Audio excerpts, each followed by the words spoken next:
Assalamualaikum warahmatullahi wabarakatuh. Innal hamdalillah nahmaduhu wa nasta'inuhu wa nastaghfiruh wa na'udzu billahi min syururi anfusina wa min sayyiati a'malina. May yahdihillahu fala mudhillalah wa may yudlilhu fala hadiyalah. Asyhadu an la ilaha illallah wahdahu la syarikalah wa asyhadu anna Muhammadan abduhu wa rasuluhu la nabiyya ba'dah. Allahumma salli wa sallim wa barik ala sayyidina Muhammadin wa ala alihi wa sahbihi ajmain, amma ba'd. Bapak Ibu yang dirahmati Allah Subhanahu wa taala, alhamdulillah, mari kita sama-sama panjatkan rasa syukur kita kepada Allah Subhanahu wa taala. Kita masih diberi kesempatan untuk bisa bersama-sama di tempat yang mulia ini, untuk berusaha melaksanakan amalan-amalan yang mulia di hari yang mulia pula, insya Allah di hari Jumat. Mudah-mudahan ini bisa menambah amalan kita ya, Allahumma amin. Dan salam bersalam semoga tercurah dan terlimpah pada junjungan kita Nabi besar Muhammad sallallahu alaihi wasallam beserta keluarga, sahabat dan para pengikutnya sampai yaumil akhirat. Bapak Ibu yang dirahmati Allah Subhanahu wa taala, tadabbur kita kali ini sampai pada ayat Al-Baqarah surat kedua ya, ayat 207 dan 8 ya. Monggo nek bisa, nek dia ada yang HP-nya ada Qurannya bisa dibuka. Mari kita sama-sama baca. A'udzu billahi minasyaitonir rajim. Bismillahirrahmanirrahim. Wa minan nasi may yashri nafsahu ibtigha'a mardatillah wallahu ra'ufum bil ibad. Ya ayyuhalladzina amanu udkhulu fis silmi kaffah wa la tattabi'u khutuwati syaitan innahu lakum aduwwum mubin. Shadaqallahu. Pada ayat 207 dan 208 ini mengisahkan tentang sifat-sifat manusia yang baik, sebagian manusia yang baik. Ini berlawanan dengan 3 ayat yang kemarin kita bahas. Jadi kalau ayat 206, 205, 204 kemarin mengisahkan tentang manusia yang sakit hatinya. Hatinya sakit dan dia mengidap penyakit nifak, munafik begitu.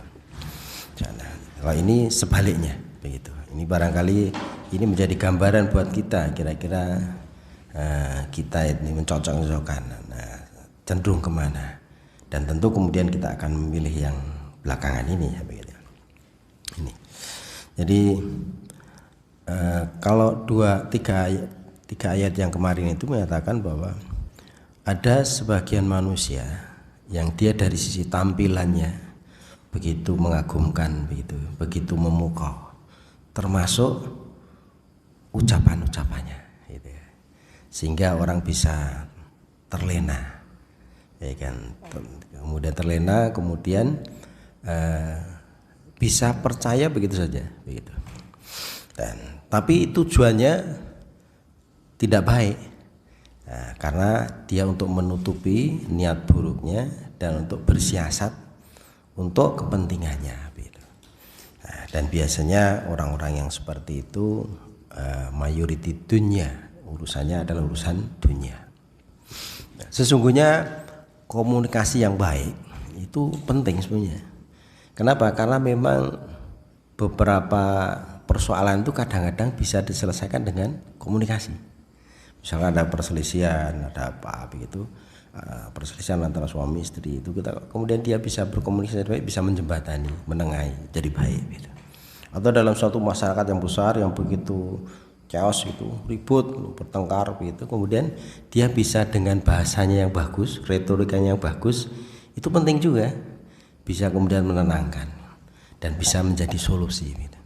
Tapi masalahnya kalau yang disampaikan di ayat 204, 205, 206 kemarin itu, dia itu retorikanya, kemudian pandai bicaranya dalam berkata-kata, dalam bersilat lidah itu dalam rangka menutupi niat buruknya gitu. Dan dia mempunyai tujuan bersiasat dengan tujuan yang tidak baik. Nah, makanya kemudian Allah tidak menghendakinya, itu sifat orang munafik. Nah, kalau yang ayat 207 dan 208 ini Allah memberikan contoh sebagian manusia yang dia memiliki sifat-sifat yang baik. Malah murub.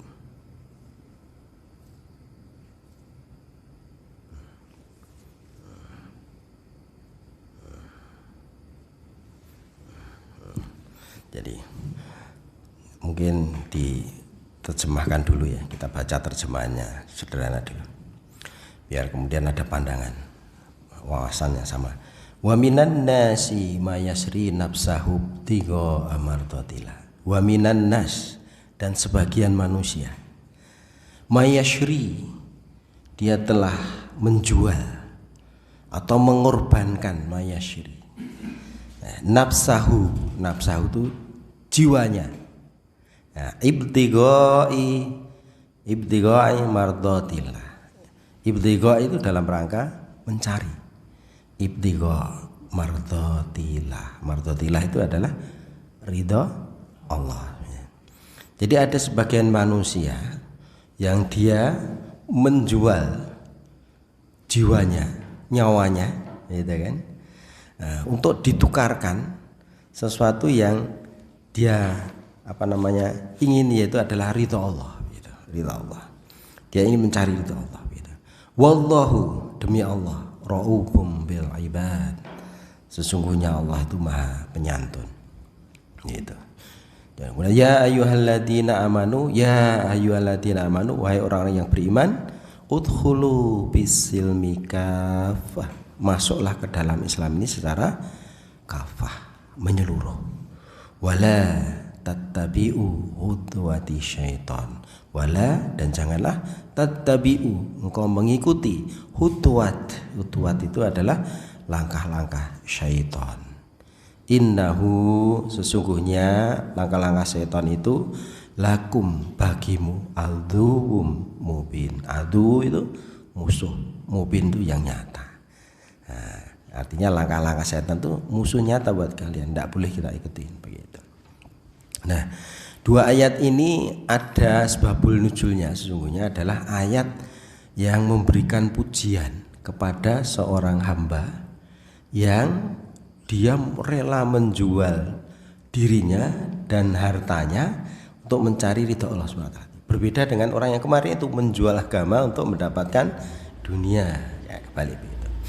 Nah, ini yang dimaksud adalah As-Suhaib, sahabat Rasulullah, As-Suhaib bin Sinan Ar-Rumi. As-Suhaib bin Sinan itu dari Ar-Rumi, jadi dari Rum. Jadi sahabat Rasulullah itu tidak semuanya dari Arab, ada yang dari Rum, di luar Arab. Nah, dia waktu mendengar ada Rasulullah berita bagus, kemudian dia hijrah ke Mekah. Kemudian dia berdagang, yang semula dia datang dengan badan saja begitu, gak bawa apa-apa, kelihayannya dia berdagang, lalu jadi kaya raya begitu.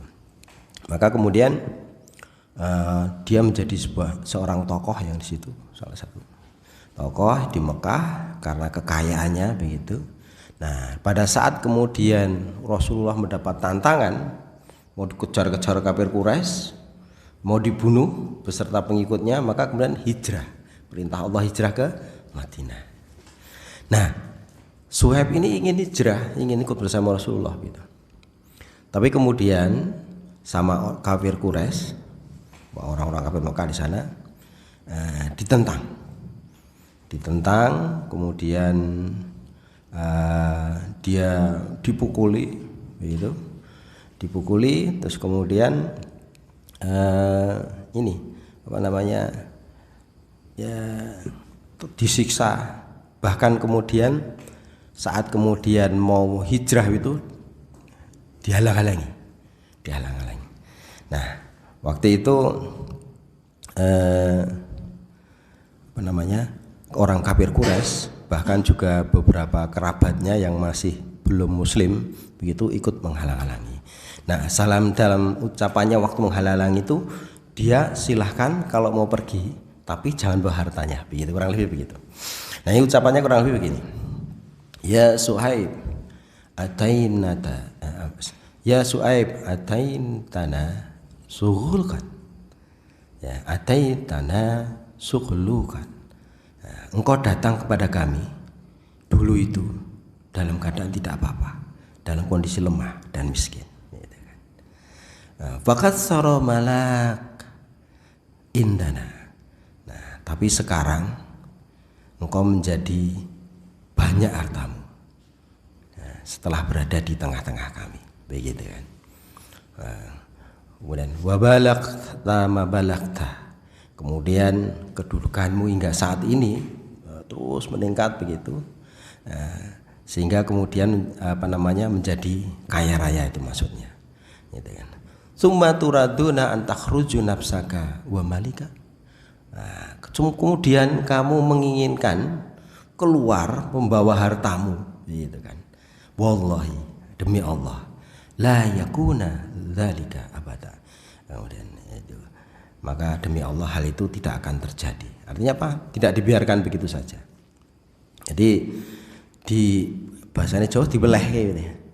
Dulu kamu datang nggak bawa apa-apa ke daerah kami, sehingga kemudian kamu sukses dengan usahamu sampai seperti kondisi kedudukanmu saat seperti ini, dengan uang harta kekayaanmu yang begitu banyak, ya, kan, gitu. Nah, lalu kemudian kau ingin pergi membawa hartamu, gitu kan. Wallahi, demi Allah, tidak bisa itu, begitu, dihalang-halangi begitu. Nah, jadi tidak hanya ada ancaman fisik, tapi juga kemudian ada perampasan harta.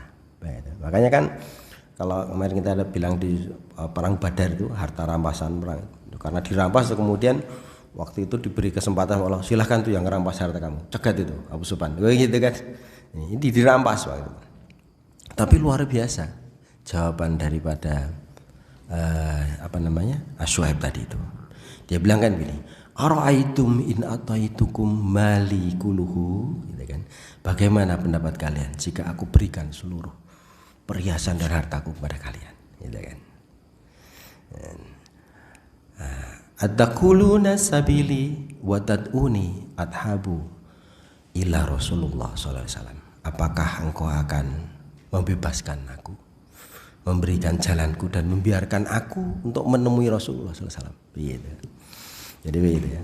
Nah, jadi saat kemudian diweleh-welehke kowe dhisik teko ora nggo apa-apa, saiki ngantek sukses, kowe saiki arek ikut-ikutan melu pergi membawa hartamu sekalian.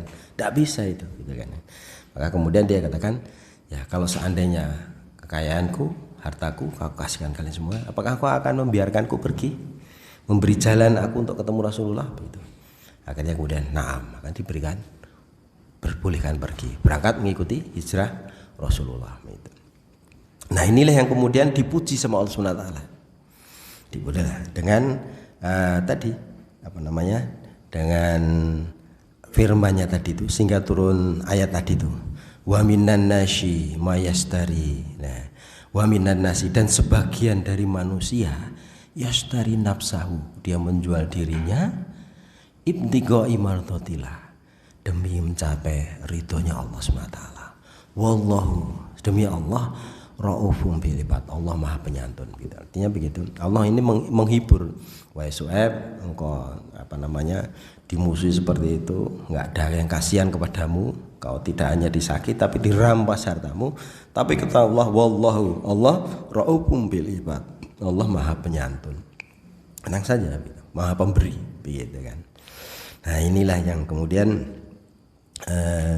menjadi asbabul nuzul dari dua ayat ini begitu.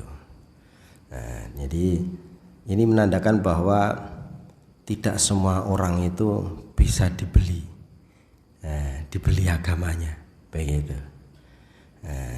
Dan ini sehingga kemudian dia pun kalau diminta, jangankan hartanya, nyawanya dia berikan. Gitu. Ini.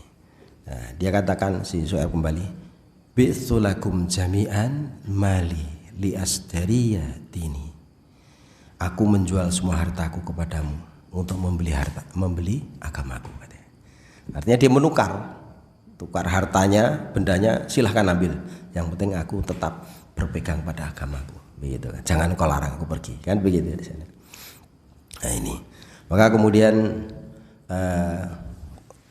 dia ngejar, kemudian ditunggu oleh sahabat di perbatasan Madinah begitu.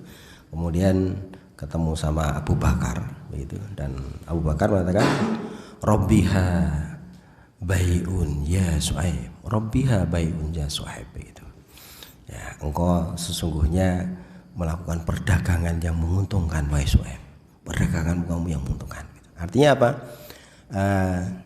Dia jual hartanya untuk membeli agamanya begitu. Kemudian ketemu sama Rasulullah, sampaikan tentang ceritanya dia dihadang. Kemudian Rasulullah mengatakan di sini, Rabbihat tijarata ya Syuaib, Rabbihat tijarata ya Syuaib.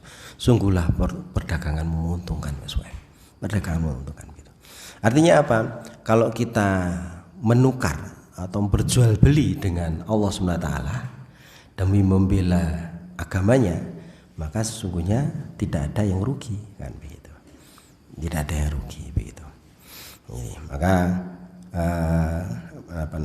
waktu itu sahabat pada menyambutnya dan mengatakan tadi ini jadi sungguh kemudian Rabiha bai'un ya Syuaib, Rabiha bai'un ya Syuaib begitu di Umar, Abu Bakar begitu. Kemudian Rasulullah mengatakan wa antum, dan juga kalian, amma antum fa innallaha la yukhsiru tijaratakum. Kalian juga sesungguhnya Allah tidak akan merugikan perdagangan kalian, katanya begitu katakan. Nah ini terkait dengan jual beli. Nah ini disebutkan juga dalam surat At-Taubah ayat 111 di situ. Dikatakan innallaha yastari minal mu'minina anfusahum wa amwalahum bi anna lahumul jannah. Innallaha, sesungguhnya Allah, ashtari, membeli. Kalau tadi yashari, jadi ma'yashri. Jadi ini wa minan nasi mayashri. Yashri itu menjual. Tapi kalau mau dikasih tak jadi istari. Jadi istari itu membeli. Jadi kalau tijarah, jadi istijarah itu perdagangan, jual beli. Begitu. Nah ini Allah innallaha astara minal mu'minina anfusahum wa amwalahum bi anna lahum jannah. Sungguhnya Allah membeli dari orang-orang yang mukmin itu jiwanya dan hartanya bi anna lahumul jannah, dan menggantinya dengan surga begitu. Gitu. Nah, saat ayat ini turun bahwa Allah membeli orang-orang mukmin jiwanya dan hartanya dan mengganti dengan surga, itu Abu Bakar menangis. Kemudian para sahabat bertanya, wahai Abu Bakar, kenapa engkau menangis mendengar itu? Dia cerita, Allah itu maha sayang, katanya, sayang pada kita. Nah, kita punya nyawa itu yang ngasih siapa? Yang ngasih Allah gitu. Ya kita punya harta itu yang ngasih siapa? Allah. Setelah kita punya harta, punya nyawa kita pun dibeli sama Allah gitu. Padahal yang ngasih Allah juga gitu, dibeli dan ditukar yang lebih baik itu surga gitu. Jadi analoginya begini, misalkan saya tahu dapat rezeki banyak, kemudian saya hitung 1, 2, 3, 4, 5, 6, saya kasih HP satu-satu. Nah, Pak, nih ada rezeki buat HP. Oh iya, terima kasih Pak. Kemudian saya bilang, Pak Karim, HP ini jenengan saya beli. Padahal yang ngasih saya tadi, tak ganti dengan motor. Gitu. Kira-kira Mau nggak itu? Mau. Nah itu artinya apa? Loh tadi yang ngasih dia, kemudian ditukar, diganti dengan yang lebih baik. Maka kemudian Abu Bakar menangis waktu itu. Allah tuh maha sayang begitu, sayang pada kita itu. Kemudian para sahabat ini apa namanya pada ya tersadar.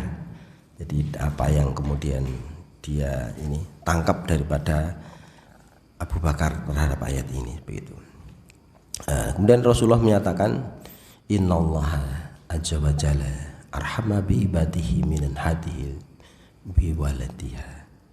Sesungguhnya Allah azza wa jalla lebih penyayang kepada hambanya daripada kasih sayang seorang ibu kepada anaknya begitu. Jadi begitu. Jadi memang Allah itu memang sayang begitu. Jadi lebih sayang daripada seorang ibu terhadap anaknya begitu, kata Allah SWT begitu.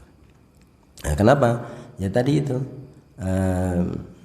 memberi, Allah sebelumnya telah memberi sesuatu yang diinginkan oleh manusia, harta diberi, kemudian itu hartanya dibeli sama Allah kembali, diberikan sesuatu yang lebih baik. Nah ini kalimat tadi itu sesungguhnya mengandung janji bahwa setiap pengorbanan harta, tenaga, waktu yang kita keluarkan demi kebaikan dan agamanya itu pasti akan diganti, dan diganti dengan jauh yang lebih baik ya, di dunia maupun di akhirat gitu. Jadi kalau kita melakukan pengorbanan waktu kita, tenaga kita, harta kita untuk suatu kebaikan dan untuk agama kita, maka akan diganti yang lebih baik. Penjelasannya kurang lebih begitu ini. Dan itu kemudian ditangkap oleh Abu Bakar bahwa ayat ini luar biasa menandakan kasih sayang Allah. Nah ini kemudian Rasulullah mengatakan tadi, jadi innallaha azza wa jalla arhama bi ibadihi min hadihi bi waladihi. Sesungguhnya Allah azza wa jalla lebih penyayang kepada hamba-hambanya daripada kasih sayang seorang ibu kepada anaknya. Ini konteksnya adalah waktu itu Nabi melihat seorang ibu yang sedang gelisah, kemudian mencari anaknya, mencari ke sana kemari begitu, lalu ketemu anaknya, langsung dia bergembira dan menyusuinya begitu. Maka Rasulullah bertanya kepada para sahabat, tahukah kalian bahwa wanita ini sangat menyayangi anaknya? Begitu kata Rasulullah. Benar ya Rasulullah. Lalu beliau bersabda tadi itu, innallaha azza wa jalla arhama bi ibadihi min hadihi bi waladiha. Sungguhnya Allah lebih dari itu penyayangnya kepada hambanya daripada seorang ibu kepada anaknya tadi. Begitu. Jadi konteksnya begitu. Artinya kasih sayang Allah itu jauh lebih besar dan lebih luas dibandingkan kasih sayang seorang ibu yang paling lembut sekalipun terhadap anak bayinya. Begitu. Nah ini, jadi maka hendaknya kita banyak bersyukur kepada Allah SWT. Bahkan ada seorang ulama waktu itu menyampaikan begini, wallahi, ya kan, demi Allah, lau khairtu ya, lau khairatu baina ayyuhasibani lahi, ya kan, kalau seandainya aku suruh memilih dihisab sama Allah, yuhasibani Allah wa baina ayyuhasibani umi, dihisab nanti di akhirat sama umiku, sama ibuku, la akhartu ayyuhasibani Allah wa inna Allah arhamu bi min umi. Jadi dia nyampaikan bahwa kalau seandainya nanti di akhirat itu ada dua tawaran, wis kamu sama Allah betul kan, yang menghisap jangan saya lah, biar dihisap sama ibumu aja, biar dihitung. Jadi banyak pahalamu sama atau dosamu biar dihitung sama ibumu gitu kan. Pilih dihitung ibumu sendiri atau dihitung saya sama Allah katanya. Maka ulama tadi menyatakan saya lebih senang dihitung Allah. Kenapa? Karena Allah lebih menyayangi hambanya daripada umiku begitu. Jadi kasih sayang ibu kita yang kita rasakan begitu tulusnya begitu aja, kemudian itu masih jauh daripada kasih sayang kita kepada Allah. Maka sesungguhnya kita tidak layak untuk kemudian mendurhakai Allah begitu. Nah, ini. Jadi kembali kepada ayat tadi, jadi wa minan nasi may yashtari nafsahu batiqa amardatillah, dan sebagian manusia, artinya kalau sebagian tidak semua, hanya orang-orang tertentu saja. Dan orang mukmin pun barangkali tidak semua. Tidak semua. Ada orang yang kemudian orang mukmin yang dia soleh sekali terhadap amalan-amalan tertentu. Sholatnya rajin, sholat fardu, sholat sunnah, sholat fardunya berjamaah terus begitu. Soleh sekali, tapi belum tentu soleh dalam harta. Dalam harta kemudian diminta untuk mengorbankan hartanya belum tentu. Atau kemudian dia sangat soleh dalam puasanya sering rajin begitu. Jadi puasa sunnah dia ikutin begitu. Sunnah Senin Kamis, sunnah Yaumul Bid, sunnah Asyura, sunnah Syawal gitu. Tapi kemudian belum tentu dia saat diminta kemudian hartanya dikorbankan. Misalkan kalau sekarang terjadi misalkan kayak di Iran gitu. Iran dapat musuh yang luar biasa, Amerika Israel, kemudian bilang sama warganya, bagaimana kalau hartanya kalian sebagian dibina pemerintah untuk beli rudal gitu kan. Itu belum tentu juga kemudian diserahkan. Karena apa? Sesungguhnya mencari harta itu kan ada sebagian merasa berat, susah gitu kan begitu. Ya, tapi tadi itu kata Allah, tapi ada orang tadi wa minan nas, sebagian orang yang yasyari nafsahu, yang dia menjual dirinya ibtigha'i mardatillah. Wallahu raufun bil ibad, dan demi Allah Maha penyantun, Maha pemberi. Artinya apa? Ya, disantuni Allah yang sudah menyantun memberi, nanti diganti sama Allah yang lebih banyak gitu. Nah ini. Jadi kita juga belajar dari kedermawanan, keikhlasan dan kesempurnaannya iman As-Su'aib tadi. As-Su'aib bil Jinan Ar-Rumi tadi itu. Artinya tingkat keimanan yang luar biasa begitu. Ini juga banyak terjadi para sahabat saat Bilal. Yang sering saya sampaikan bahwa Bilal itu kan kemudian disiksa oleh majikannya. Karena Bilal waktu itu masih jadi hamba sahaya, masih jadi budak. Dan dia tidak mempunyai kekuasaan apapun terhadap dirinya, itu milik daripada tuannya gitu. Nah, tuannya itu tidak suka si Bilal itu mengikuti Muhammad, agamanya Muhammad kan begitu. Maka kemudian dimarahin, tidak kobal, ya tidak mempan juga. Kemudian ya dicaci maki, enggak kebal juga. Akhirnya disiksa. Nah, ternyata disiksa juga enggak bisa juga lepas. Gitu. Disiksa di padang pasir, banyak kan, di padang pasir di tengah yang terik panas begitu, ditelentangkan begitu, diikat kaki tangannya, kemudian dadanya ditindih sama batu besar, panas begitu. Sampai kemudian Abu Bakar waktu itu enggak ini, karena jumlah umat muslim masih sedikit, enggak bisa membela, ulus dada gitu. Ya Allah, gitu. Katanya sabarlah Bilal, wahai Bilal, sabarlah Bilal gitu. Karena waktu itu memang Bilal dibeli sama orang muslim nggak boleh. Kan kalau budak itu bisa dibeli terus dimerdekakan gitu. Nggak boleh karena yang masih perlamannya luar biasa gitu. Permusuhannya waktu itu masih luar biasa dan orang muslim masih sedikit. Begitu. Sabarlah Bilal. Bilal coba bilang ahad. Allah itu satu, Allah satu gitu.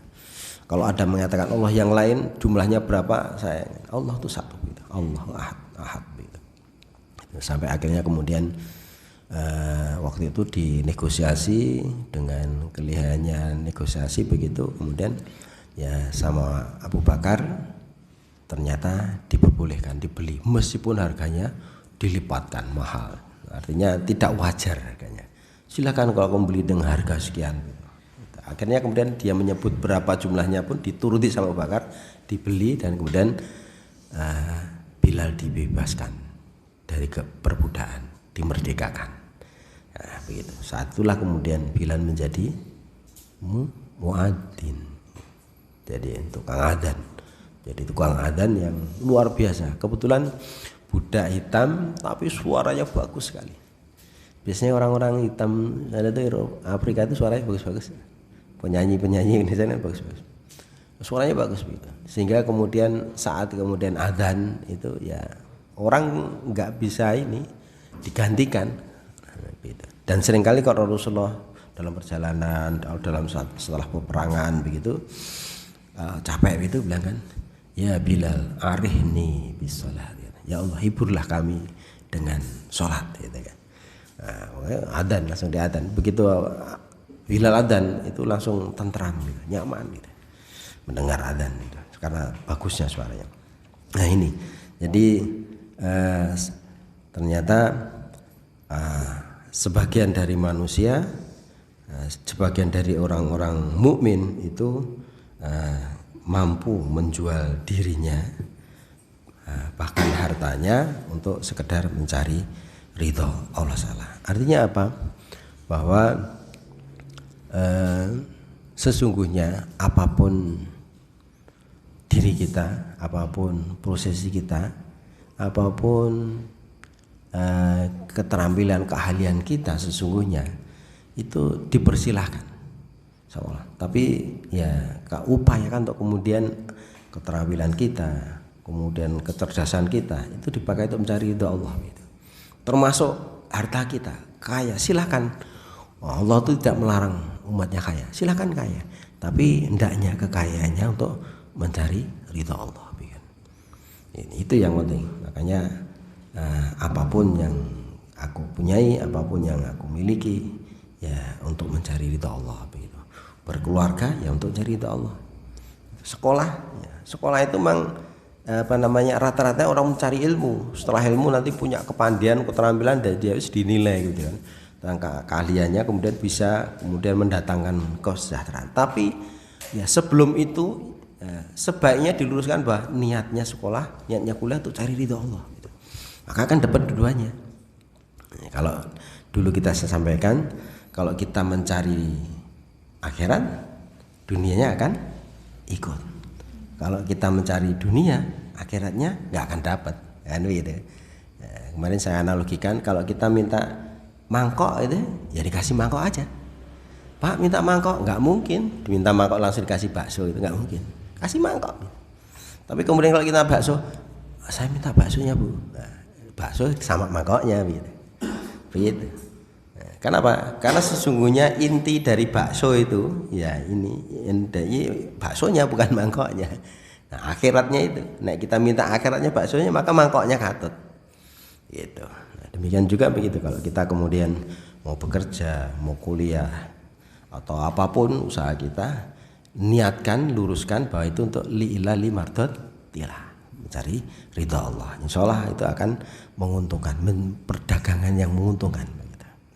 Sebagaimana tadi Allah katakan, kalau berjual beli dengan manusia itu belum tentu untung, ataupun kalau untung tidak akan sebanyak. Tapi kalau kita berjual beli kepada Allah SWT, nah untungnya jelas, begitu kan? Jelas lebih banyak, begitu. Nah, bahkan diberikan surga, gitu. Jadi sesuatu yang topnya ini apa namanya? Ya nilai tukar gantinya, begitu. Ini. Kemudian ayat berikutnya, ya ayyuhalladzina amanu udkhulu bisilmi kafah. Ya ayyuhalladzina amanu. Nah, kalau ada ayat dibacakan bunyinya ya ayyuhalladzina amanu, ini pernah diingatkan oleh sahabat Abdullah bin Mas'ud.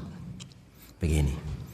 Idza sami'tumullah yaqul, ketika engkau mendengar firman Allah dibacakan dan di situ ada kalimat ya ayyuhalladzina amanu, wahai orang-orang yang beriman, warghimu adanukum, maka ini apa namanya, pasang telingamu baik-baik, pasang telingamu baik. Artinya apa?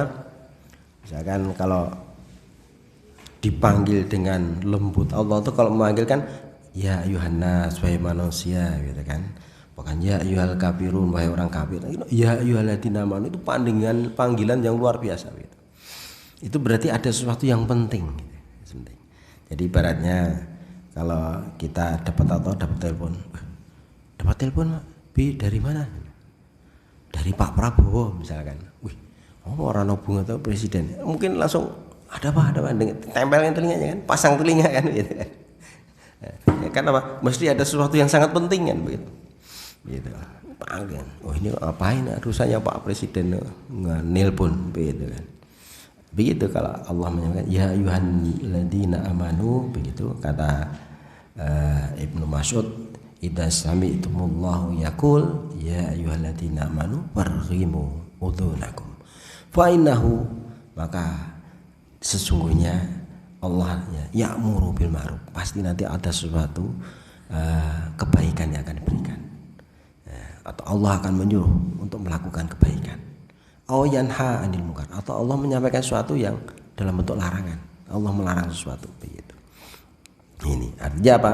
Apabila kita mendengar Allah berfirman, wahai orang-orang yang beriman, maka pasanglah telinga kalian dan dengarkanlah baik-baik. Karena sesungguhnya setelah itu Allah akan memerintahkan suatu kebaikan atau melarang suatu keburukan. Nah, ini hadis ini diriwayatkan oleh Abu Daud dan dinukil juga dalam tafsirnya Ibnu Katsir. Tafsir ini Ibnu Katsir sering menukil ini.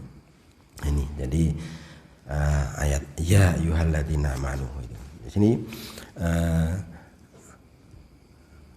kemudian ayatnya sambungannya adalah udkhulu bisilmi kafah, masuklah ke dalam Islam secara kafah. Kafah itu menyeluruh. Maka ada lagi yukafi, itu memenuhi keseluruhan, ya, kafah. Artinya apa ada orang yang masuk Islam secara tidak menyeluruh? Ada.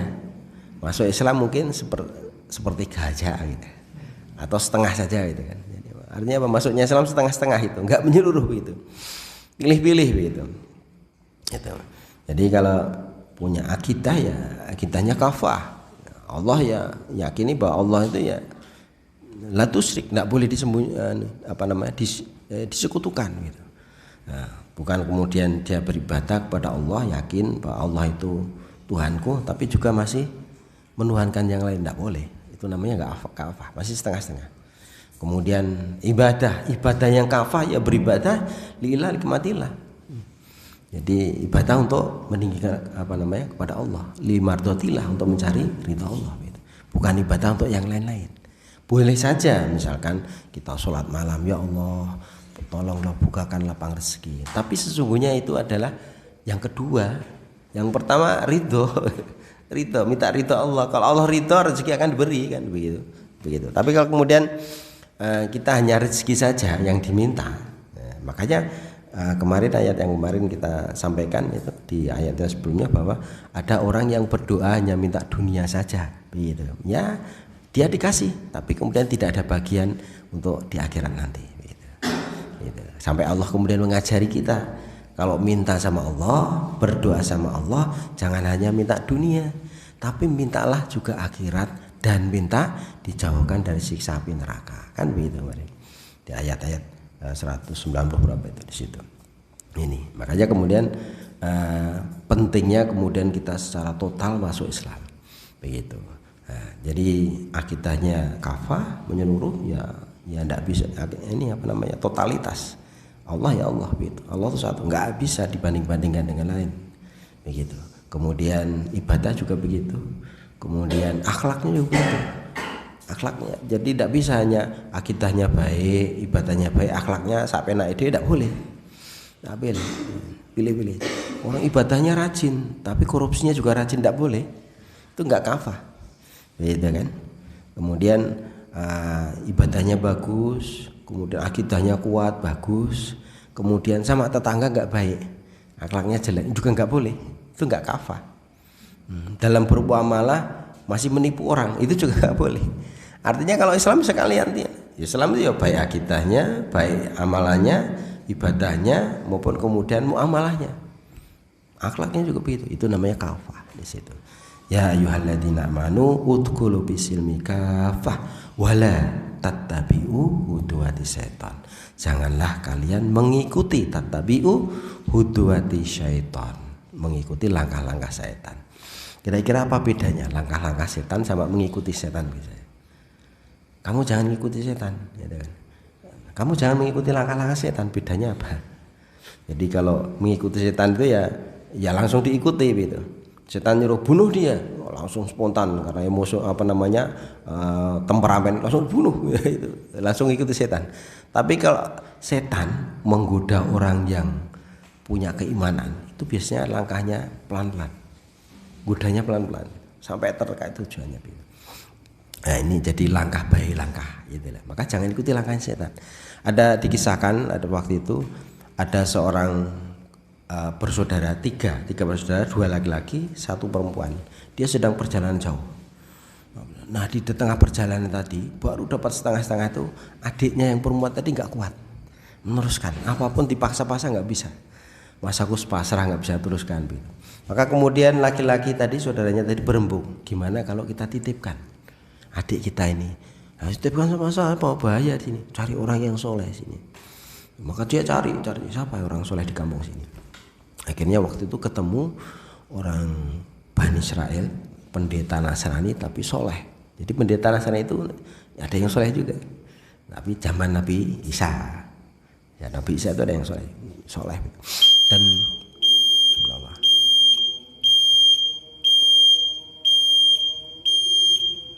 ternyata masih panjang juga ya. Jadi singkatnya disinggung masalah Islam kafah. Dalam perspektif saya, kafah itu ya punya benda Islami. Al-Quran berjalan, hadis berjalan. Tapi kan faktanya di dunia Muslim kita di Indonesia ini, kita dihadapkan pada orang-orang yang mengabaikan Islam sendiri. Jadi contoh pejabat-pejabat di negara. Nah, karena saya sekarang itu ada contoh yang jelas dengan kafah di dunia itu. Iran itu berkafah, Arab Saudi tidak. Arab Saudi tidak. Negara-negara terus lainnya juga tidak kafah mereka. Malah munafikun kalau saya perspektif saya ya. Dan munafikun juga banyak di Indonesia. Dari ulamanya sendiri, pejabatnya sendiri, dan rakyatnya sendiri. Nah ini kadang-kadang apa ya? Kadang kita dihadapkan pada hal yang kok ya pun ya Islam kita ya Indonesia itu ya. Oke lah, kalau pribadi yang tidak kafah tidak mengefek pada rakyat. Tapi kalau pejabat-pejabat yang tidak kafah, wah efeknya luar biasa. Nah kita harus sendiri ya. Kita lihat sendiri. Mohon maaf, partai-partai itu siapa sih yang partai kafah itu sekarang? Partai mana yang kafah? Ya kan? Mungkin bisa saja Pak ya. Jadi begini, betul sekali bahwa ini sangat nyambung dengan pembahasan kita kalau pagi terkait dengan ma'rifatullah, terus kemudian muqarabatullah, mayatullah. Artinya banyak orang yang kemudian belum bisa menselaraskan antara keimanannya dengan perilakunya. Dan ini manakala yang pelakunya ini adalah penguasa, itu jauh lebih dahsyat rusaknya daripada perorangan. Betul, Bapak Budi begitu. Maka apa persoalannya? Karena dia tidak mengenal Islam dengan baik. Dan dia karena tidak mengenal kemudian tidak bisa mempraktekkan Islam dengan baik. Maka kemudian Allah ada tuntunan tadi, ma'rifatullah, kemudian ma'rifatul insan. Terus kemudian bagaimana Allah membimbing agar kemudian orang, kalian itu diawasi sama Allah. Dan diawasi, jangan hanya kemudian kalau nggak ada orang sendiri soleh itu ya ada orang, nggak ada orang tetap soleh karena Allah mengawasi kamu. Itu. Dan dicontohkan oleh waktu itu Umar, waktu Umar ketemu anak pengembala ditanya, anak, kambingmu banyak banget. Bukan, ini bukan kambing saya, ini kambing majikannya. Boleh nggak saya beli satu saja? Kalau saya beli satu, majikanmu nggak ada yang tahu. Katakan, iya majikanku nggak tahu. Tapi aina Allah, di mana Allah? Itu kan. Kaget Umar, langsung ya Allah. Sedemikian rupa keimanannya anak tadi. Nah, kan pejabat tadi kayak anak itu saja tadi, nggak akan terjadi itu. Andai kata ulama tadi ingat supaya anak tadi itu nggak akan terjadi. Maka kemudian bagi kita khususnya ya untuk kemudian introspeksi dan berusaha menyesuaikan diri untuk kemudian meningkatkan keilmuan kita, mengenali Allah, semakin kenal pada Allah dan mengetahui tugasnya di dunia ini, sampai kemudian tadi berusaha menyelaraskan antara keimanan dan ketakwaan. Insya Allah tadi itu selesai begitu. Masalah yang ini silahkan saja, karena sebenarnya tadi jadi ya namanya orang mukmin itu ada yang mukmin berdosa, ada yang mukmin kemudian ini sangat cintanya kepada Allah, ada bertingkat-tingkat juga kan gitu. Surga itu juga bertingkat-tingkat begitu, meskipun dia di surga tapi kemudian dicuci dulu di neraka, ada yang kemudian langsung di surga dan tingkatnya tinggi. Nah biarlah kalau mereka mengendaki itu urusannya mayoritas dunia tadi itu, ya biarlah mereka saja. Kita berusaha untuk kemudian sendirilah biar mencapai derajat yang tinggi tadi itu. Begitu. Kalau saya begitu. Kalau kemudian nanti kita dalam posisi seperti dia bisa, nah kemudian melakukannya sebagaimana keimanannya anak penggembala tadi, mungkin dunia akan berubah, negara juga akan berubah, korupsi nggak ada. Dan itu terbukti waktu itu zaman kekhalifan Abdullah bin Aziz. Itu diperintah dia sekian jadi itu mencari orang miskin nggak ada. Cari sampai dia botong kemana-mana gandum dicarikan. Aku sudah berzakat, saya sudah menjadi muzaki, bukan mustahik lagi begitu. Nah itu artinya apa? Yang salah bukan Islamnya, yang salah adalah orangnya, yang salah adalah keimanannya. Dan kemudian kita akan kemudian silahkanlah mereka lah kemudian kalau kemudian mereka kemudian menghendaki itu, kemudian menjual tadi itu keimanannya dengan dunia sebagaimana kaum munafikun yang disebutkan tadi itu, ya urusanlah mereka gitu. Dan kita tidak boleh mengadili kamu orang munafik, kamu orang munafik. Allah kan tidak boleh. Sebagaimana sahabat waktu itu untuk waktu dalam perangnya Genting yang diberitahuannya satu sahabat Abdullah bin Mas'ud, itu hati-hati, itu yang membahayakan. Yang ada di temanmu itu ada yang munafik. Mana satu yang dikasih sahabat. Sampai Abu Bakar bingung, ya Rasul, jangan saya. Enggak, masa kamu munafik? Umar, jangan saya ya Rasulullah yang munafik. Bukan. Rasul ketakutan, jangan-jangan Umar sendiri yang munafik gitu. Jangan-jangan Abu Bakar. Karena tidak dikasih tahu. Kenapa? Karena tidak boleh menuduh seseorang menjadi munafik. Dan kemudian itu adalah suatu rahasia Allah. Dan itu munafik itu urusan di hati. Tapi sekarang itu kan sudah nampak, Pak. Bukan tersembunyi itu kemunafikan itu. Iya. Bukan sudah tidak tersembunyi lagi. Iya. Sudah ada di permukaan. Pernah terjadi begitu waktu itu. Jadi ada orang perang gitu ya. Kemudian dikatakan, "Ya Rasulullah, itu jelas-jelas munafik." Tapi waktu kemudian mau dibunuh, dia mengucap kata asyhadu alla ilaha illallah wa asyhadu. Kamu ngomong aja munafik, bunuh. Dimarah itu yang bunuh sama Allah SWT. Kamu enggak boleh mengadili hati dalam manusia. Dia sudah mengucapkan, dia bersyahadat bahwa tidak ada Tuhan Allah. Nah, kamu tidak pantang membunuh orang yang bersyahadat. Gitu. Masalah hatimu kamu enggak tahu, yang tahu Allah. Gitu. Dimarah sahabat yang membunuh orang yang tadi jelas-jelas musuhi gitu, tapi menyelamatkan diri ya, dia mau dibunuh langsung bersyahadat. Pedang diayunkan, asyhadu alla ilaha illallah. Sahabat nggak sabar. Kamu tadi merangi terus begitu begini, syahadat jengkel kan. Itu dimarah sama Allah. Ya, memang seperti itu sih. Jadi tidak boleh. Tentunya seperti itu. Tapi kan kita melihat apa kondisi sekarang ya seperti itulah. Yeah. Kita memang sulit untuk diterjemahkan dalam secara harfiah. Itu munafik itu enggak bisa. Tapi ketika itu kan